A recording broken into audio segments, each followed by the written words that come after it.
মিডিয়াতে ছেলেদের কাকে কাকে ভালো লাগে?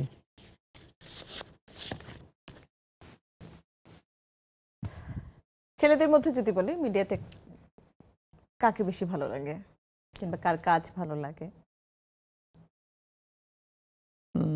আমাদের তো এখন বাংলাদেশে বর্তমানে যাকে নিয়ে বেশি হইচই, mega star, superstar Shakib Khan. তো এখন তো সে টোটালি টপ নচ। তো ছেলেদের মধ্যে যদি আমাদের মিডিয়ার মধ্যে ভালো কেউ করে তাহলে আমি ওনাকেই বলবো, ১০০তে ১০০ দেব। শাকিব খান কি তোমার বাসায় মেগা গিয়েছে? স্টার না যায়নি, তবে হ্যাঁ উনি প্রশংসা করেছে আমার। এটা এরকম? এটা আমার লাইফে একটা খুব ভালো একটা ইয়া ছিল, একটা খুব ভালো কথা মনে করে দিয়েছো। আমি আমাদের মিডিয়ারই একজনের বাসা আমি সুন্দর মতো ইন্টেরিয়র করে দেই। হুম। তো সেখানে তখন সাকিব খান এসেছিলেন ওই বাসায়। তো আসার পর তখন বলল, ইন্টেরিয়রটা এত সুন্দর, কার কাছ থেকে করিয়েছো? তখন বলল যে রুমি কারিমের কাছ থেকে করেছি। পরে তুমি যোগাযোগ করতে পারতে, পরে না আমি মেগাস্টারের আর বাসায় ইন্টারভিউ করবে। ওইভাবে আর হয় নাই। তবে যদি ওরকম আম, সুযোগ আসে সামনে বা যদি ওরকম বলে তাহলে অবশ্যই চেষ্টা করে দেখব, কারণ আমিও অনেক ব্যস্ত থাকি, কারণ আমার অন্য অন্য প্রজেক্ট থাকে। শুধু যে সেলিব্রিটিদের কাজ করি সেটা না, আমি বাইরের মানুষের কাজ আরও বেশি করি। হুম। সেটার জন্য আমাকে সময় নির্ধারণ করতে হয়, আমার একটা টাইম আছে, সেই টাইমটা আমাকে দিতে হয়। মানে আমরা যেটা জানি যে তুমি মন্ত্রী, এমপি, সচিব এই শ্রেণীর মানুষদের কাজ বেশি করো। তো আমার কাছে মনে হয়েছে যে ওই ইন্টেরিয়র কাজ করার পর নাচটাও তোমাকে ছেড়ে দিতে হয়েছে, কারণ এখানে হচ্ছে একটু বেশি সময় দিতে হচ্ছে, পয়সাটাও বেশি, তাই কি? না সেটার জন্য না, এটা না একেবারে যে ওনাদের কাজ করি তা না।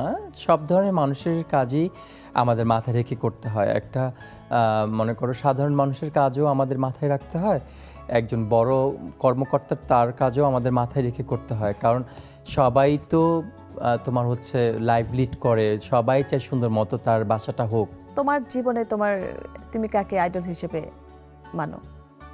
আসলে আমি যদি বলতে যাই, যেহেতু মুসলমানের ঘরের সন্তান, আলহামদুলিল্লাহ মুসলমান করে আল্লাহ পাঠিয়েছে, অবশ্যই আইডল মানলে আমাদের হুজুরে পাক সাল্লাল্লাহু আলাইহি সাল্লাম কি মানবো, আল্লাহ রাসূল কি মানে আইডল মানি। কিন্তু দেখা যায় যে হয়তো বা ওনার মতো হতে পারছি না। জাস্ট ট্রাই করবো, ইনশাল্লাহ ট্রাই করছি যেন আল্লাহ ওরকম করে দেয়। আর আমরা তো জানি তুমি ৫ ওয়াক্ত নামাজ পড়ো। হ্যাঁ আলহামদুলিল্লাহ, কিন্তু সবচেয়ে পছন্দের মানুষ হচ্ছে আমার মা।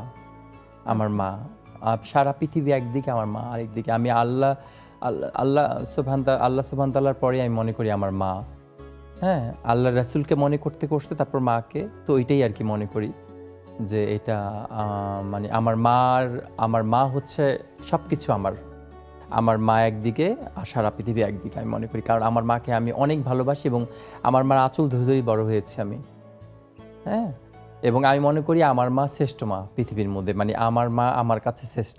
প্রতিটি সন্তানই প্রতিটি প্রত্যেকটি সন্তানের মার কাছে তার তার মা কাছে শ্রেষ্ঠ, শ্রেষ্ঠ। কিন্তু আমার মা ছোটবেলায় না জানো ভাবতাম কি আমার মাই মনে হয় ভালো আর অন্য মারা মনে হয় এত ভালো না, মানে আমার মাই মনে হয় আমাকে বেশি আদর না, করে। যেহেতু মায়ের প্রসঙ্গ আসলো, এটা বলাটা কেমন দেখাবে হয় না, অনেক কিছু তুমি ফেস করেছো।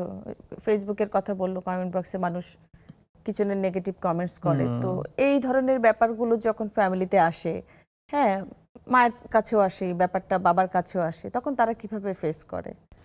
আসলে মানে মা-বাবার কাছে এগুলো আসলে যেরকম আমার মা সবসময় একটা কথাই বলে যে, "বাবা কি বলুক ঠিক আছে, একদম দেখবা না, একদম ইয়ে করবা না। এগুলো সময় নাই। তুমি তোমার মতো এগিয়ে যাও। তুমি তোমার মতো কাজ করো।" আর আমি তো সবসময় আমার মা একটা জিনিস ছিল কি, সবসময় দোয়া করতেন। আমি বাসা থেকে বের হব তখনও দোয়া করতেছেন। আমি যখন আসছি তখনও দোয়া করতেছেন।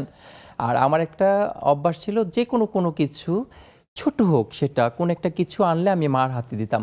প্রথম যখন আমি ইনকাম করি, প্রথম যে ইনকামের পয়সাটা ওইটা কিন্তু আমার মায়ের হাতে দেই। এবং আমি এমন একটা ছেলে যে প্রত্যেকবার যে কোনো প্রোগ্রাম থেকে হোক, যে কোনো জায়গা থেকে হোক, আমি যে আর্ন করেছি সেটা আমার মায়ের হাতে দিতাম এবং আমার মা ওই টাকাটা ধরে এরকম আল্লাহর কাছে দোয়া করতেন।